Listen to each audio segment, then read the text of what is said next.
Alexander Solzhenitsyn said the line separating good and evil doesn't pass through states, nor between classes, nor between political parties either, but it passes right through the human heart. In fact, it passes through every human heart. And so the idea was that, wouldn't it be great if we could just find a place where we could separate ourselves from all evil, that we could go to a place and that was so remote and away from any kind of evil that we would never be affected by it. But the problem is that evil exists within us and we can never escape it. So the battle between good and evil always starts in the heart and is won first in the heart.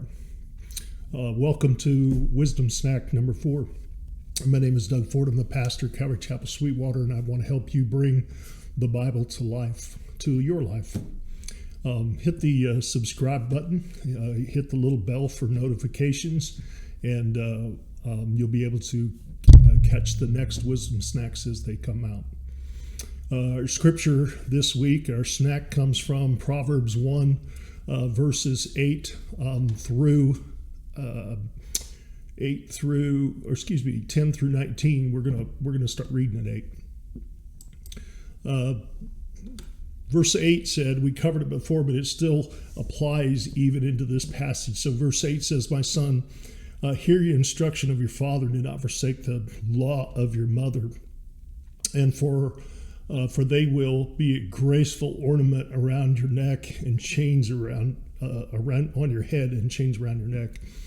And so these instructions and these things from your father and mother, if you follow them, if you heed them, will be such an effect on your life that it'll be worn like a graceful ornament on your head, and chains as in decorative chains of honor, of the family honor around your neck. And so it goes on then in verse 10, my son, if sinners entice you, do not consent. If they say, come with us, let us lie in wait to shed blood. Let us lurk secretly for the innocent without cause. Let us swallow them alive like Sheol, and whole like those who go down to the pit. We shall find all kinds of precious possessions. We shall fill our houses with spoil. Cast in your lot among us. Let us all have one purse. My son, do not walk in the way with them. Keep your foot from their path. For their feet run to evil, and they make haste to shed blood. Surely in vain the net is spread in the sight of any bird. But they lie in wait for their own blood. They lurk secretly for their own lives. And so are the ways of everyone who is greedy for gain.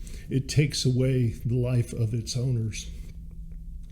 So let's scroll back up to verse 10. My son, the advice of the father to the son, if sinners entice you, don't consent, because sin can't enter in, can't have its way with us unless we give consent into our lives. And so, as Alexander said, that battle's first, that line of separation between good and evil is first set in our heart by us, and that we control that by giving consent to sin. It says, so don't consent to the sin. They're going to come to you. He says these enticements will come, and they'll say, come and let us lie in wait, join together. This is a great plan, and we're going to lurk secretly and for the innocent, and we're going to swallow them up. We're going to jump on them. We're going to swallow them up like Sheol, and then we're going to find all kinds of precious possessions. And so he's playing on the greed, this offer plays on the greed of the son. And we'll have all kinds of spoil. So come on, cast your lot among us. We're all going to have one purse. And it all sounds so good. All right, it all sounds like this person is very trustworthy and that they would invite you to join this. But as a son, the advice of the father would be, think about why they're inviting you to this. why do they need you? Why would they share their spoils with you? Why would they share in their own greed with you? And what makes you think they wouldn't then turn against you and jump on you and take, what you have from you, take your spoil? And so, it's almost like these untrustworthy, unlawful elements are tempting the son. Come with us. It'll be all right. It's going to be awesome. And the son it all sounds so good and so innocent, and nobody could catch us, and it's just going to go. It's such a great plan that nothing could go wrong. And and he says, my son, do not walk with them. You need to keep your foot from that path, but even to set your foot on the path becomes a very slippery slope, that even to sort of dabble in it, to join into it just a little bit, as if you could stop this before it gets out of hand. Will put your foot on a path, a slippery path in which it's hard to leave and it's hard to escape from. It says their feet run to evil in verse 16, and they make haste to shed blood, to be violent. They see no problem with violence in order to have their gain, to have their way. And it says 17. Scroll up a little bit. Surely in vain they spread the net. The net is spread inside the bird. What that means is anybody that would spread a net while the bird is watching, the bird, even a little bird brain, can see that that's a problem. Even a little bird brain can see, I'm not going to fly into that net. So if the net is spread in the presence of the bird, in the sight of the bird is smart enough to avoid the net. So you're setting the net in vain. But these folks, they lie in wait, and they set the trap for their own blood.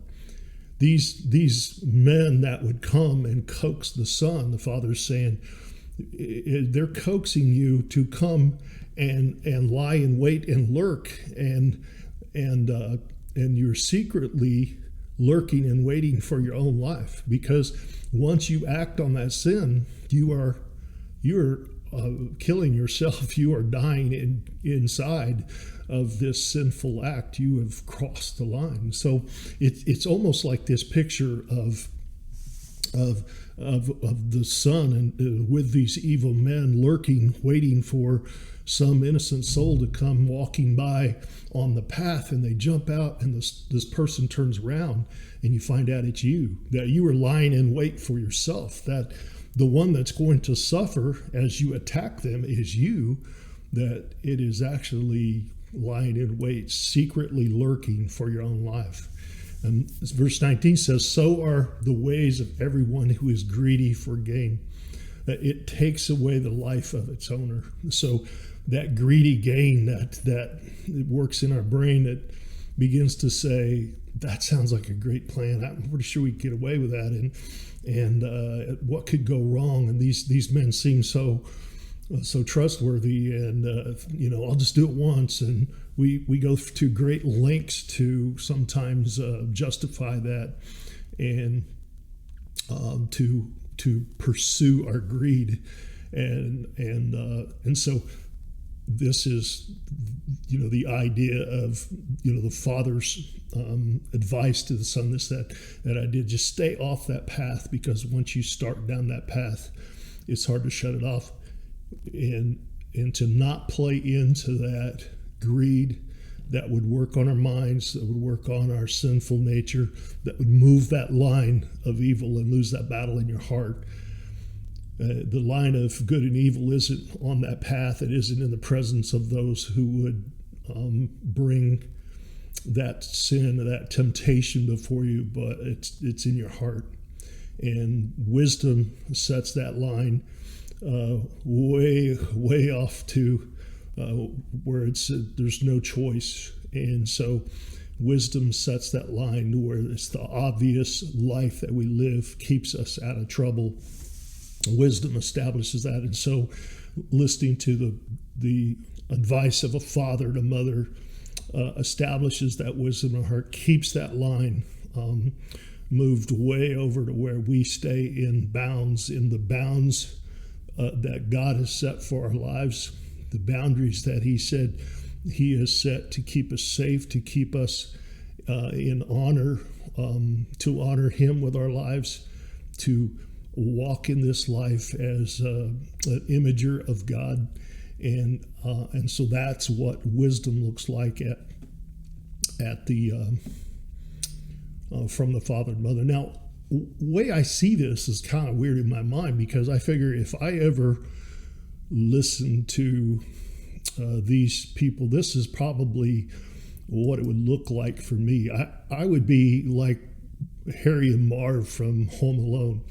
And I figure somewhere along the line, Harry talked Marv into doing this job, and they were going to be these bandits, and it was going to be so easy pickings to come down on these homes. And so a great classic for particularly this season going into Christmas, the Home Alone is it's got to be like a Christmas classic now, or it soon will be. And so Harry and Marv, these are the ones I think about of someone being enticed by their greed into a situation where they are just going to lose at every opportunity. And so this was probably who I would look like if I ever took up a life of crime. I'd be like Harry and Marv. So that's Wisdom Stack number 4. I hope it brought some enjoyment, some wisdom to your life. The goal is always to bring the Bible to life for you. If you like what you see with these, if you have ideas, please drop a comment in there. Hit the subscribe button, and we'll see you next time on Wisdom Snack number 5. Thank you.